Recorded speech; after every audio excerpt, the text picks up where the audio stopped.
Hello everyone. आज हम सिद्ध करेंगे कि जो हमारी संख्याएं होती है ना, संख्याओं को अपरिमेय कैसे सिद्ध किया जाता है। ये जो हमारा बोर्ड एग्जाम होता है ना, बोर्ड एग्जाम में लगभग 7 नंबर कवर करता है। तो आज हम बहुत इजीली वे में देखेंगे कि जो हमारी संख्याएं होती हैं, संख्याओं को अपरिमेय संख्या कैसे सिद्ध करते हैं। ठीक, देखिए ये जो इसे अपरिमेय संख्या सिद्ध करने के लिए ना हमें दो कॉन्सेप्ट बहुत अच्छे से आना चाहिए। पहला कॉन्सेप्ट होता है कि जो हमारी स्वाभाविक संख्या होती है ना, हमारे स्वाभाविक संख्याएं होती क्या है। और जो हमारा दूसरा कॉन्सेप्ट होता है वो होता है कि हमारी जो परिमेय संख्या होती है, परिमेय संख्याएं क्या होती है। तो यहाँ पर हम पहला कॉन्सेप्ट देखते हैं कि जो हमारी स्वाभाविक संख्याएं होती हैं, स्वाभाविक संख्याएं क्या होती है। तो याद रखिएगा कि स्वाभाविक संख्याएं वे संख्याएं होती हैं जिनका जो वनिष्ठ बिंदु होता है ना, जिनका वनिष्ठ बिंदु एक हो, मतलब जिसमें कॉमन पॉइंट एक हो। जैसे कि मैं आपको दे दूं यहाँ पर 2 और 4, तो जब इसका आप गुणनखंड करोगे तो जो हमारा 2 का गुणनखंड होता है ये हमारा होता है 2 गुणे 1। और जो हमारा 4 होता है, 4 का जो वनिष्ठ गुणनखंड होता है, मतलब बस नॉर्मल गुणनखंड देखिएगा तो इसका हो जाएगा 2 गुणे 4, 2 गुणे 2। ठीक, अब देखिए इन दोनों में आप देख रहे हो कि जो हमारा 2 है ना, 2 इसका क्या है, कॉमन है। तो ये हमारी जो संख्या होगी स्वाभाविक संख्या नहीं होगी, क्योंकि हमने परिभाषा में देखा है कि स्वाभाविक संख्याएं वे संख्या होती हैं जिनका जो वनिष्ठ बिंदु होता है वह एक होता है। अगर मैं आपको यहीं पर दे दूं कि आप बताइए 7 और कामा 18, इन दोनों में वनिष्ठ बिंदु क्या है, तो आप देखोगे कि अगर आप 7 का गुणनखंड करोगे तो यहाँ पर होगा 7 गुणे 1 होगा ना। और यहाँ पर अगर आप 18 का कर रहे हो तो ये हो जाएगा 2 गुणे 2 3 6 त्रिके 18। ठीक, ये क्या हो जाएगा 18। तो आप देख रहे हो कि दोनों में कोई भी कॉमन बिंदु नहीं है। यहाँ पर अगर गुणे 1 से कर रहे हो तो दोनों में जो वरिष्ठ बिंदु है यह 1 है। तो ये हमारी कार्य संख्याएं, यह स्वाभाविक संख्याएं हो जाए, स्वाभाविक संख्याएं हो जाएंगी। स्वाभाविक संख्याओं को लेने का तात्पर्य यह है कि इसमें कोई वरिष्ठ बिंदु नहीं होता है, बस एक को छोड़ के कोई वरिष्ठ बिंदु नहीं होता है। और बात करेंगे जो परिमेय संख्या होती है, परिमेय संख्या क्या होती है, तो आप जानते हो, आप छोटे क्लास से पढ़ते चले आ रहे हो कि परिमेय संख्याएं वे संख्या होती हैं जिन्हें हम p बटा q के रूप में लिख सकते हैं। जहाँ हमारा जो q होता है, q इक्वल टू नॉट 0 होता है, मतलब जो हमारा हर होता है ना, हर 0 नहीं होता है। जैसे कि मैं आपको दे दूँ 2/3, देखा हो जाएगी, यह एक परिमेय संख्या हो जाएगी, मतलब यह एक परिमेय संख्या हो जाएगी। अगर मैं आपको दे दूं 2/0 तो इसका मान इनफाइनाइट हो जाएगा, इसका मान इनफाइनाइट, इसका मान 0 हो जाएगा। 0 2 भाग दोगे तो इसका मान ना इनफाइनाइट हो जाएगा। ठीक, इसका जो मान होगा इनफाइनाइट हो जाएगा। अब इनफाइनाइट एक परिमेय संख्या नहीं है, इनफाइनाइट जो है एक परिमेय संख्या नहीं है। तो यहाँ पर कहने का मतलब यही बस होता है कि जहाँ q इक्वल टू नॉट 0 हो, मतलब जो q हो 0 के बराबर नहीं होता, उसे हम क्या कहते हैं, परिमेय संख्या कहते हैं। आइए सिद्ध करते हैं पहला। इसमें हमारा पहला दिया है कि सिद्ध कीजिए कि जो हमारा √2 है ना, ये एक अपरिमेय संख्या है। जो हमारा √2 है और यह का है एक अपरिमेय संख्या है। इसको समझने के लिए एक और कॉन्सेप्ट देख लीजिए, इसको सिद्ध करने के लिए एक और कॉन्सेप्ट देखिए। पहला तो हमें बताना है कि यह एक स्वाभाविक संख्या, दूसरा का यह एक परिमेय संख्या है। और तीसरा का यहाँ पर एक देख लीजिए कि नई एक कहावत होती है कि 4 दिन की चांदनी फिर अंधेरी रात, 4 दिन की चांदनी फिर अंधेरी रात। वैसे जब हम संख्याओं को अपरिमेय संख्या सिद्ध करते हैं ना, तो कुछ समय के लिए मान लेते हैं कि जो संख्याएं हैं ये परिमेय संख्या होते हैं, परिमेय संख्या है। लेकिन जब हम इसे सिद्ध करते हैं तो हम पाते हैं कि ये क्या होती है, एक अपरिमेय संख्या होती है। तो पहला हमारा कॉन्सेप्ट यही होगा। देखिए पहले को हम लोग सिद्ध कर रहे हैं कि जो हमारा √2 है ना, यह एक अपरिमेय संख्या है। तो पहले हम मान लेते हैं कि यह क्या है, यहाँ पर कर लीजिएगा हल, क्या हो जाएगा यहाँ पर हल, माना √2 एक परिमेय संख्या है। ठीक, माना जो √2 एक परिमेय संख्या है, जहाँ √2 एक का है, एक परिमेय संख्या है। तो √2 बराबर क्या हो जाएगा, हमारा p बटा q हो जाएगा। क्योंकि p बटा q चाहे यहाँ पर आप a बटा b, b बटा c, d बटा d, मतलब कुछ भी ले सकते हो। जितना हमारा अल्फाबेट्स होता है ना, अल्फाबेट्स में बस कोई भी अंक ले सकते हो, लेकिन जो बस उसका हर होना चाहिए, वह 0 नहीं होना चाहिए। तो माना कि जो √2 है एक परिमेय संख्या है, इसलिए जो का हो जाएगा हमारा p बटा q हो जाएगा। और यहाँ पर ब्रैकेट में लिख दीजिएगा जहाँ p और q का है स्वाभाविक संख्याएं हैं, जहाँ p कामा q, जहाँ p कामा q एक स्वाभाज्य संख्याएं हैं, एक सहअभाज्य। यही कॉन्सेप्ट लिख लीजिएगा कि ये जहाँ एक का है, यह स्वाभाज्य संख्या है। पहला कॉन्सेप्ट कंप्लीट हो गया और हमने मान लिया, तो ये 4 दिन की चांदनी हो गई। फिर दूसरा का एक सहअभाज्य संख्या है। दूसरा का यहाँ पर मान लीजिएगा कि जहाँ q इक्वल टू नॉट 0, जहाँ q इक्वल टू नॉट 0, मतलब जो q है q 0 के बराबर नहीं है। तो हमने मान लिया कि यह एक परिमेय संख्या है, √2 बराबर p बटा q, जहाँ जो p और q एक स्वाभाविक संख्याएं हैं। और जो हमारा q इक्वल टू नॉट 0 यहाँ पर खत्म हुआ। तो आप देखो, अब यहाँ पर आप कर सकते हो कि जो √2 है ना, √2 इंटू q इक्वल p, यहाँ पर छोटा लिखिए, मान लीजिए कि यहाँ पर q हो जाएगा। ठीक, तो यहाँ पर हो जाएगा √2 इंटू q इक्वल p। अब यहाँ पर आप दोनों पक्षों का वर्ग कर दीजिए। ठीक, दोनों पक्षों का वर्ग करने पर, इधर लिखिएगा साइड में, दोनों पक्षों का वर्ग करने पर, दोनों पक्षों का वर्ग करने पर, दोनों पक्षों का वर्ग करने पर वर्ग करने पर एकदम सिस्टमेटिकली लिखिएगा एकदम बढ़िया से, ठीक। तो आप यहाँ पर वर्ग करोगे क्या हो जाएगा, √2 प्लस √2 क्यू का होल स्क्वायर इक्वल पी का होल स्क्वायर, ठीक हो जाएगा। यहाँ पे 2q square equal P square, यहाँ पर हो जाएगा ना 2q square equal P square. अब आप देख रहे हो कि यहाँ पर ना, यहाँ पर क्या है, और यहाँ पर छोड़ दीजिए, ठीक। देखिए यहाँ पर 2q square upon P square equal, मान लीजिए कि यहाँ पर कुछ नहीं, ठीक। तो यहाँ पर यह बट्टा में आ गया 2q square upon P square. आप देख रहे हो कि यहाँ से पर ना जो दो है, दो पी स्क्वायर से विभाजित है। यहाँ पर पूरा सेंटेंस लिखिएगा कि यहाँ पर जो पी स्क्वायर है, जो दो है, ये पी स्क्वायर, जो दो है पी स्क्वायर से विभाजित है। जो दो है यहाँ पर, ये जो दो है, दो पी स्क्वायर से का है विभाजित है, क्योंकि उसमें भाग जा रहा है। दो पी स्क्वायर से विभाजित है, दो पी स्क्वायर से विभाजित है, दो पी स्क्वायर से विभाजित है, इसलिए हमारा दो भी पी से विभाजित होगा। इसलिए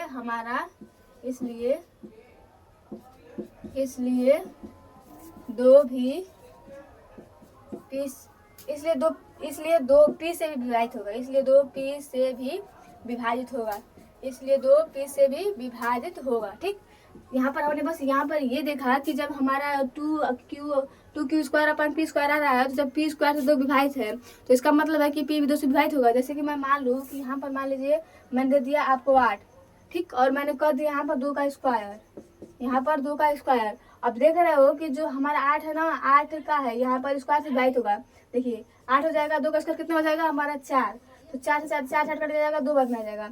अगर बस यहाँ पर उसका मूल लिया जाए तो 8 बटा का हो जाएगा हमारा 2 हो जाएगा, तो 2 भी हमारा 8 से विभाजित होगा ना। वैसे यहाँ पर भी कॉन्सेप्ट लग रहा है कि अगर पी स्क्वायर अगर 2 पी स्क्वायर से विभाजित है, अगर यहाँ पर 2 का स्क्वायर, अगर 8 2 स्क्वायर से विभाजित है तो जो 8 होगा, नॉर्मल सी बात है कि 2 से भी विभाजित होगा। वैसे यहाँ पर कि जब हमारा 2 पी स्क्वायर से विभाजित हो रहा है तो वहाँ पे जो 2 है 2 पी से भी विभाजित होगा। ये हमने यहाँ पर कॉन्सेप्ट लगा दिया कि यहाँ पर जो हमारा 2 है ये पी स्क्वायर से विभाजित है, इसलिए जो हमारा पी होगा, पी भी हमारा 2 से विभाजित होगा। ये हमारा होगा पहला कॉन्सेप्ट। अब मान लीजिए कि जो हमारा पी है ना, माना पी बराबर 2 से कर लीजिए, माना यहाँ पर एक और कॉन्सेप्ट देख लीजिए, माना पी बराबर 2c। यहाँ पर मान लीजिए कि जो हमारा पी है, पी एक 2c है, जहाँ ये 2c एक पूर्णांक है, ठीक, जहाँ पर 2c एक पूर्णांक है, ठीक, मतलब एक पूरा अंक है। यहाँ तक लिख लिया, स्क्रीनशॉट ले लीजिए, उसके बाद और आगे का देखिएगा, ठीक। देखिए यहाँ पर बस मान लीजिए कि यहाँ पर जो 2 है 2 पी स्क्वायर से विभाजित है, इसलिए जो हमारा 2 होगा 2 पी से भी विभाजित होगा। बस यहाँ पर वर्क करके ये लिख लीजिएगा, ये हमारा सेंटेंस हुआ। और एक और लाइन मान लीजिए कि जहाँ पर हमें माना कि जो हमारा पी स्क्वायर बराबर का है 2c है, जहाँ 2c एक पूर्णांक है, जहाँ 2c एक पूर्णांक है। इतना हो गया। अब इससे आगे का देखिए स्टेप, ठीक।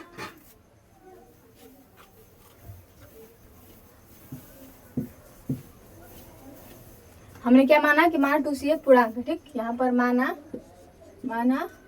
2c एक पूर्णांक है, 2c एक पूर्णांक है, ठीक, 2c एक पूर्णांक है।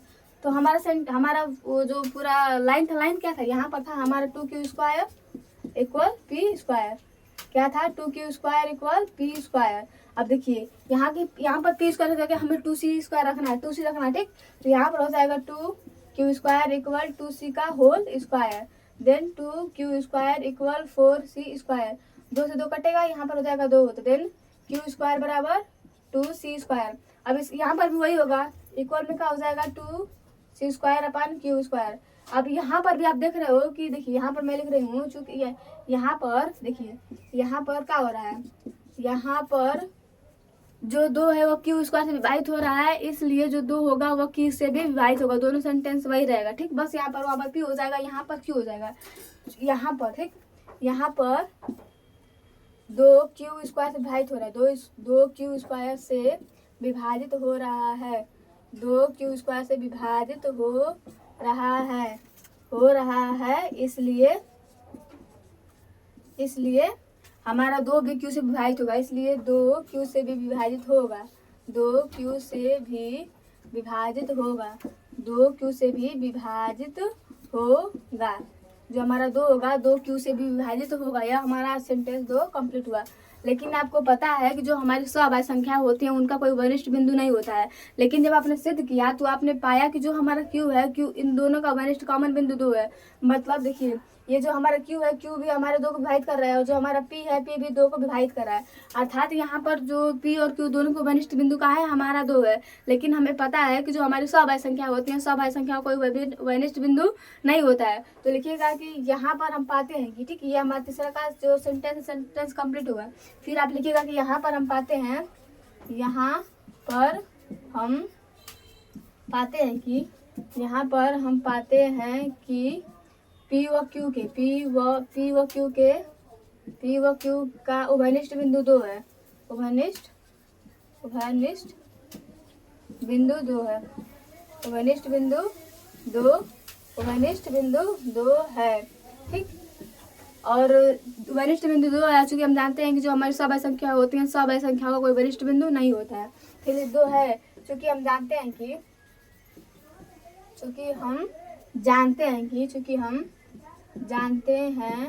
कि का सभाज्य संख्या कोई वरिष्ठ बिंदु नहीं होता है, ठीक।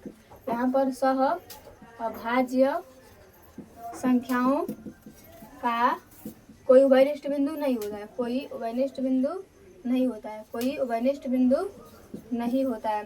फिर लिखिएगा, इसलिए यह गलत धारणा, इसलिए यह विरोधाभास हो रहा है, क्योंकि वहाँ पर हमने माना है कि वह सभाज्य संख्या है, और यहाँ पर हम पा रहे हैं कि वह सभाज्य संख्या नहीं है। तो यह जो इसलिए यह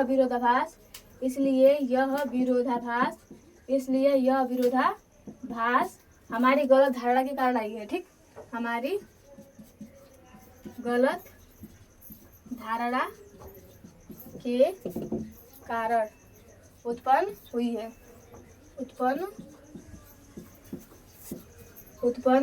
है। इसलिए प्रूफ होता है, इसलिए √2 एक का है, √2 एक अपरिमेय संख्या, इसलिए √2 एक अपरिमेय संख्या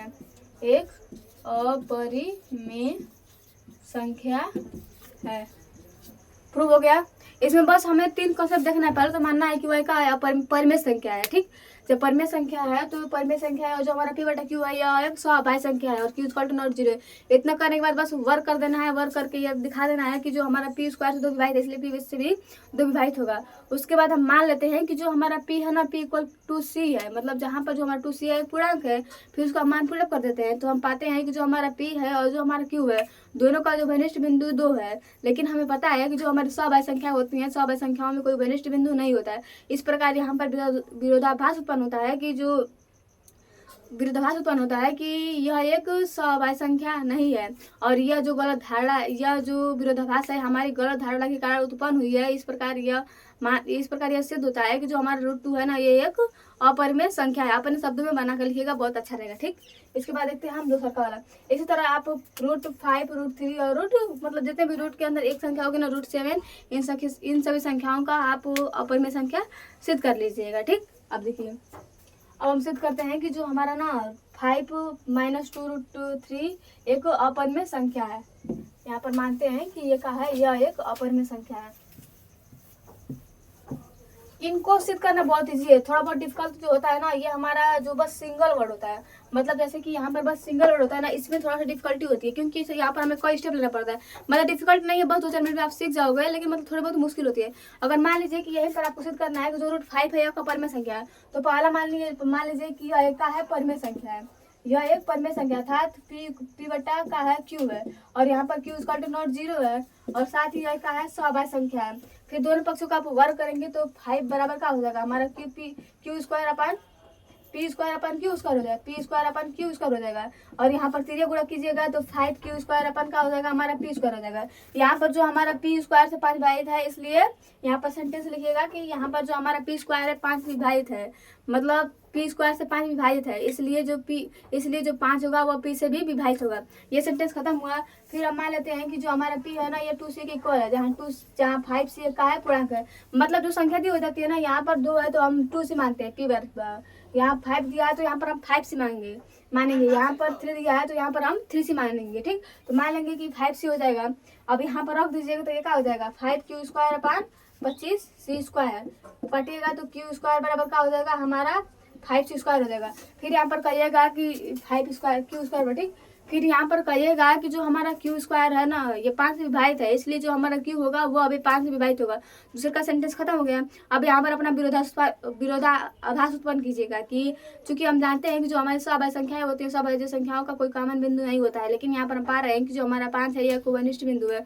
यह चूंकि इसलिए यह सिद्ध होता है कि इसलिए यह विरोधाभास इसलिए उत्पन्न हुआ क्योंकि यह विरोधाभास हमारी गलत धारणा के कारण उत्पन्न हुआ, इसलिए सिद्ध होता है कि जो √5 है यह एक परिमेय संख्या है। खत्म। अब इसको हम देखते हैं कि जो हमारा ना सिद्ध कीजिए कि 5 - 2√3 एक अपरिमेय संख्या है। देखिए हमने सिद्ध कर चुका है कि जो हमारा √3 है ना ये एक अपरिमेय संख्या है। अब हम सिद्ध करते हैं कि ये जो है ना यह एक अपरिमेय संख्या है। तो पहला मान लेते हैं कि माना 5 - 2√3 एक परिमेय संख्या है। ठीक, वही मानते हैं कि माना √3 एक परिमेय संख्या है। खत्म। पहला स्टेप हमारा खत्म हुआ। अब क्या करोगे, आप दूसरा काम क्या करोगे, तो 5 - 2√3 = P/Q। अच्छा A/B वाले कुछ मान लीजिए, आपकी मर्जी, चाहे A/B मानिए चाहे P/Q मानिए। ठीक, देखिए अब आप क्या कीजिएगा, तो यहाँ पर हो जाएगा -2√3 = P/Q।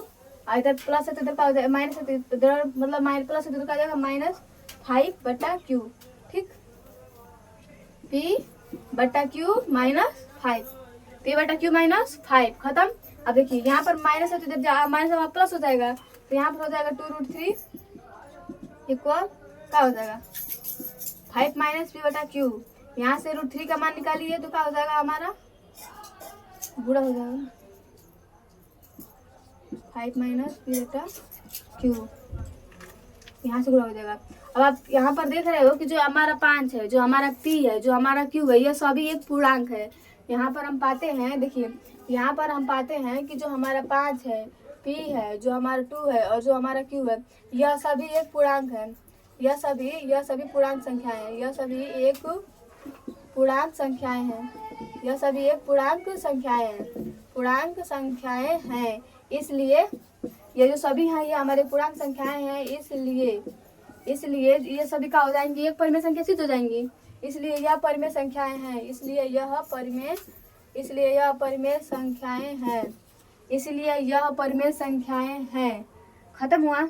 इसलिए क्या हुआ, परिमेय संख्याएं हैं। और इसलिए एक परिमेय संख्या है चूंकि, फिर लिखिएगा चूंकि √3 इक्वल है हमारा 5 - Q/2P। चूंकि P/Q तो P/2PQ। ठीक, चूंकि जो √3 है यह इक्वल है 5 - P/2Q। इसलिए जो हमारा परिमेय संख्या, इसलिए इस पहले तो मान लेंगे कि इसलिए √3 एक परिमेय संख्या है। इसलिए √3 एक परिमेय संख्या है। लेकिन यह विरोधाभास उत्पन्न होता है। लेकिन यह विरोधाभास है। हमने चूंकि पहले सिद्ध कर लिया है कि √3 एक अपरिमेय संख्या है, लेकिन यह विरोधाभास है। लेकिन यह विरोधाभास है कि √3 एक अपरिमेय संख्या है। √3 एक अपरिमेय संख्या है। इसलिए इस प्रकार यह सिद्ध होता है। इस प्रकार यह सिद्ध होता है कि क्या है हमारा 5 - 2√3 एक अपरिमेय संख्या है। इसमें हम पहले ही मान लेते हैं कि ये क्या है, एक अपरिमेय संख्या है। फिर हम इसका पक्षांतर कर देते हैं। हम देखते हैं जितनी संख्याएं हमें इधर मिलती हैं, मतलब रूट छोड़ के जितनी संख्याएं मिलती हैं वो सभी पूर्णांक होती है। जब वो पूर्णांक है तो वो परिमेय संख्याएं होती हैं, क्योंकि उनका बट्टा कभी 0 नहीं आ सकता। तो वो क्या होती हैं, हमारी परिमेय संख्या होती हैं। चूंकि इक्वल, मान लीजिए कि अगर मैं 5 = 10 कर रही हूँ, तो इसका मतलब हुआ कि जो हमारा 5 है यह 5 के बराबर है। तो वैसे ही अगर जो अपरिमेय संख्या परिमेय संख्या के बराबर है तो नॉर्मल सी बात है वो परिमेय संख्या हुई होगी। लेकिन ये विरोधाभास हम पहले सिद्ध कर चुके हैं कि जो हमारा √3 है ना ये एक अपरिमेय संख्या है। इस प्रकार यह सिद्ध होता है कि यह एक का है अपरिमेय संख्या है। अब हम तीसरे को सॉल्व करते हैं। ये तो और इजी है। देखिए पहला स्टेप यह रहेगा कि माना क्या है, यह एक अपरिमेय संख्या है। इसमें आपको स्वाभाविक संख्या ज्ञात करने की जरूरत नहीं है। बस इसमें यह याद रखिएगा कि ये क्या है, पूर्णांक, इसलिए एक परिमेय संख्या है। जब वो अपरिमेय संख्या के बराबर में अपरिमेय संख्या है तो वो अभी परिमेय संख्या होगी। लेकिन यहाँ पर विरोधाभास है कि जो हमारा √3 या √5 जो कुछ भी है वो एक अपरिमेय संख्या। इस प्रकार यह सिद्ध होता है कि यह एक अपरिमेय संख्या है। यहाँ पर मान लीजिए 3 + √5 एक अपरिमेय संख्या है। एक परिमेय संख्या है। ठीक, इसलिए 3 plus root five equal P बटा क्यू। इसलिए 3 प्लस रूट 5 बराबर पी बटा क्यू। यहाँ पर हो जाएगा √5 बराबर पी बटा क्यू, माइनस में क्या हो जाएगा हमारा 3। √5 बराबर पी बटा क्यू माइनस 3। अब देखिए फिर यहाँ पर लिखिएगा पी कामा क्यू व 3, ये तीनों संख्याएं पूर्णांक हैं। ये तीनों संख्याएं पूर्णांक है। ये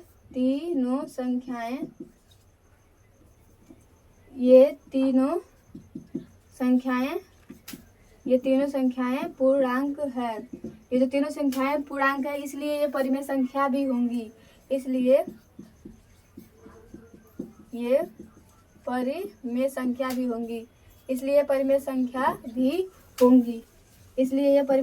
भी होंगी। ठीक, अब देखिए चूंकि परिमेय संख्या चूंकि √3 है, यह इक्वल है यहाँ पे लिखिएगा बस √3 बराबर पी बटा क्यू माइनस 3। इसलिए √3 भी एक परिमेय संख्या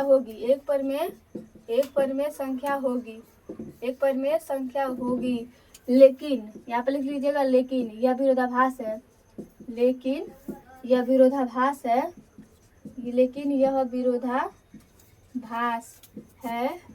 कि क्या है हमारा 3 प्लस √5, नहीं बस √5। लेकिन यह विरोधाभास है कि जो हमारा √5 है यह एक अपरिमेय संख्या है। √5 यह एक अपरिमेय संख्या है। यह एक अपरिमेय संख्या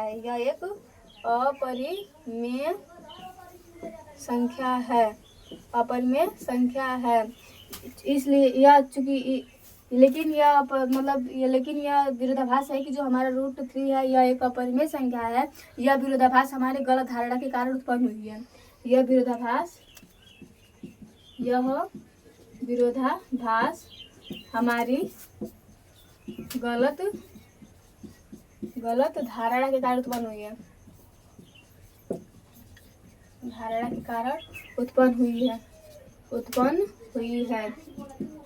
है। इसलिए इस प्रकार सिद्ध होता है कि 3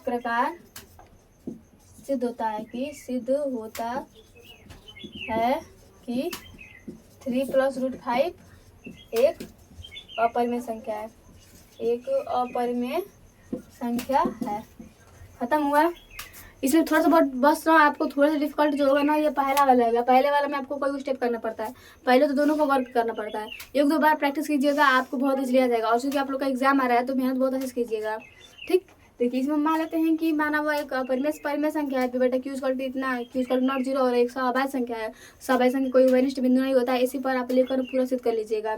और जो यहाँ पर होगा, यहाँ पर आप जानते हो कि जो √3 पहले से एक अपरिमेय संख्या है और जितने हमें प्राप्त होते हैं वो सभी पूर्णांक होते हैं। जब वो पूर्णांक है तो वो परिमेय संख्या होंगे और एक परिमेय संख्या जो है एक अपरिमेय संख्या के बराबर है। इस प्रकार हम कह सकते हैं कि ये क्या है, बराबर, मतलब दोनों परिमेय संख्याएं होती हैं। लेकिन ये विरोधाभास होता है कि जो हमारा √3 है ना, ये एक अपरिमेय संख्या है। तो वहाँ पर हम अपनी गलती स्वीकार करके कहते हैं कि यह जो विरोधाभास है यह हमारी गलत धारणा के कारण उत्पन्न हुआ है। इसलिए हम अपनी गलती को स्वीकार कर लेते हैं और कहते हैं कि यह एक का है अपरिमेय संख्या है। वैसे ही जितने बस वो उस पहले वाले को छोड़कर ये सभी होते हैं, इनमें हम यही कॉन्सेप्ट को अपनाते हैं। तो आशा करती हूँ कि आपको समझ में आया होगा और अब आप ना इसलिए ये से कवर कर लोगे। 5 मिनट का, अब 1 मिनट से भी कम आपको समय लगेगा इसे सॉल्व करने में। तो आज के लिए इतना भी, फिर अगले वीडियो में।